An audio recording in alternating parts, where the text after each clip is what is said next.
अंग्रेज़ों के हाथों हिंदुस्तान की माली बर्बादी का किस्सा बहुत दर्दनाक है।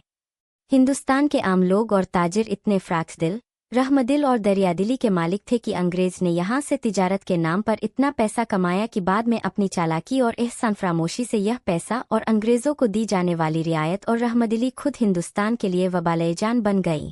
हिंदुस्तान के बादशाहों और हुक्मरानों ने अंग्रेज़ों को अपनी दरियादिली की बुनियाद पर इतनी रियायतें दी कि आज का जदीद यूरोप भी दुनिया की किसी कौम को इतनी रियायत नहीं दे सकता।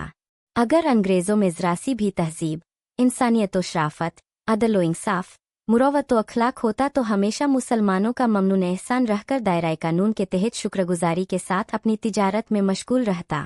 मगर अंग्रेज़ ने शुरू ही से अपनी मक्कारी, चालाकी, बर्बरियत, जालसाजी और गद्दारी से लूटखसोट का बाजार गरम रखा। चुनांचे ईस्ट इंडिया कंपनी, जिसके पास पहले कुछ नहीं था, उसने 1608 से 1757 तक हिंदुस्तान की दौलत को समेटकर ब्रिटेन मुंतकिल किया। और यह मैं नहीं कह रहा, बल्कि खुद कंपनी के डायरेक्टर लिखते हैं कि यह बड़ी दौलत जो हमने हिंदुस्तानी तिजारत से हासिल की है, जाबिराना दस्तूरुल अमल से मुहैया हुई है। दोस्तों, ईस्ट इंडिया कंपनी का कुल सरमाया पहले सिर्फ 30,000 पाउंड था और वह भी ब्रिटेन के 101 ताजिरों ने मिलकर जमा किया था। ईस्ट इंडिया कंपनी कितनी गरीब और छोटी सी कंपनी थी, इसका अंदाज़ा इस बात से लगाइए कि ब्रिटेन के बादशाह चार्ल्स प्रथम ने कंपनी से 10,000 पाउंड कर्ज़े हसना मांगा तो कंपनी न दे सकी। लेकिन फिर हिंदुस्तानी तिजारत में इस कंपनी ने इतना माल लूटा कि चार्ल्स द्वितीय के ज़माने में खुद कंपनी ने बादशाह को 3-4 लाख रुपए नजराना दे दिया। यानी जो कंपनी हिंदुस्तान आने से पहले बादशाह को 10,000 करोड़ नहीं दे सकी, बाद में 3-4 लाख नजराना पेश करती नजर आती है। ईस्ट इंडिया कंपनी अपने जिन मुलाजिम को ब्रिटेन से लाती थी, उनको खास तौर पर इस एतबार से परखा जाता था कि हिंदुस्तान जाने वाला मुलाजिम शरीफ-उन-नफ्स नहीं होना चाहिए, ताकि कंपनी की नाजायज़ आमदन में कमी न आ सके।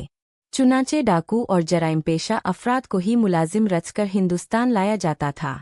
इन्हीं जैसे लोगों के मुतालिक वॉरेन हेस्टिक्स लिखता है, अंग्रेज़ हिंदुस्तान में आकर बिल्कुल नया इंसान बन जाता है।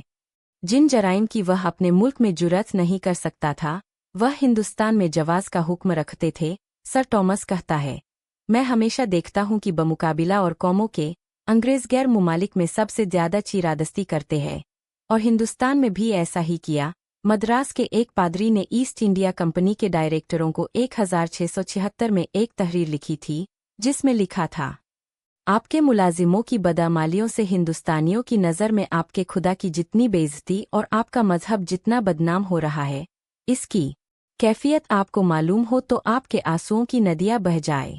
दोस्तों, ईस्ट इंडिया कंपनी कैसे लूटमार करती थी, इसका अंदाज़ा इस अजीबोगरीब वाक़ये से होता है, जिसे मिस्टर बर्क ने लिखा है।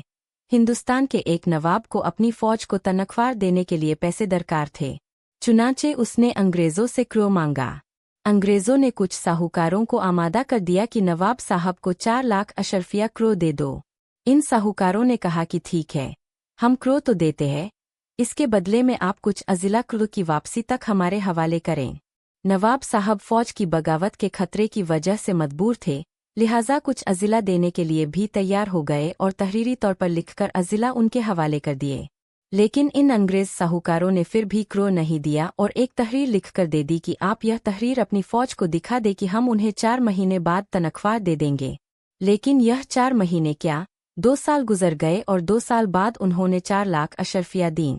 लेकिन कुछ अज़िला पहले दिन से ही नवाब साहब से लेकर उनका महसूल और टैक्स खुद इकट्ठा करना शुरू कर दिया था। यानी 2 साल तक नवाब साहब के अज़िला से ही पैसा टैक्स की सूरत में जमा करके नवाब साहब को ही क्रो दिया। इसकी मिसाल शायद दुनिया की तारीख में नहीं मिलती। दोस्तों, यही वह कीमिया बनाने के नुस्खे थे, जिनके ज़रिए कुछ सालों में गरीब अंग्रेज़ अमीरज़ादा बन गया। अंग्रेज़ों ने दूसरा तरीका, इताअत बिलजब्र, का इख्तियार किया। चुनांचे मुसलमान हुक्मरानों को उनके गद्दार वज़ीरों मीर जाफ़र, मीर सादिक, अमीचंद वगैरह के ज़रिए शिकस्त से दोचार किया, जिसके सिले में अंग्रेज़ ने मीर जाफ़र को मुर्शिदाबाद की मसन से नवाजा। मीर जाफ़र जैसे कई गद्दारों ने हिंदुस्तान को तबाह करके रख दिया, और फिर इन्हीं गद्दारों ने पहले अंग्रेज़ों को जागीरें तोहफे में दीं और फिर पूरे हिंदुस्तान पर कब्ज़ा करने के बाद अंग्रेज़ उनकी औलादों को जागीरें देता रहा। पहले अंग्रेज ने तिजारत पर गलबा हासिल किया और फिर ज़मीनों पर कब्जा करके हुकूमतें बनाना और गिराना शुरू कर दिया। अंग्रेज़ों ने बंगाल के 3 करोड़ इंसानों को लूटकर कलकत्ता में अजीम-ओ-शान दौलत जमा कर ली, और फिर दौलत के यह अंबार, जो करोड़ों अशरफियों पर मुश्तमिल थे, ब्रिटेन इस तरह मुंतकिल किए गए जैसे रोमन ने यूनान के खजाने इटली भेजे थे। ब्रुक्स एंड मेसन लिखता है, मैं जब हिंदुस्तान आया, यहाँ बड़े-बड़े शहर थे, जबकि बैंक कोई नहीं था। बंगाल की चांदी ने ब्रिटेन पहुंचकर यहाँ की दौलत में बहुत इजाफा किया। सर विलियम लिखता है, मर का प्लासी के बाद बंगाल की दौलत लूट कर लंदन पहुंचने लगी और इसका फौरी असर भी जाहिर हुआ, यानी यूरोप में सनअत व हिरफत का इनकलाब शुरू हो गया। सर विलियम कहता है, हिंदुस्तान से सोने का दरिया लंदन की तरफ बहने से पहले लंदन में कपड़े बनाने वाले चरखों समेत किसी भी चीज़ में हिंदुस्तान पर बर्तरी नहीं थी। मेजर रॉनगेट कहता है, जंग-ए प्लासी और जंग-ए वाटरलू के दरमियानी ज़माने में हिंदुस्तान से लंदन को 15 अरब रुपया मुंतकिल हो चुका था।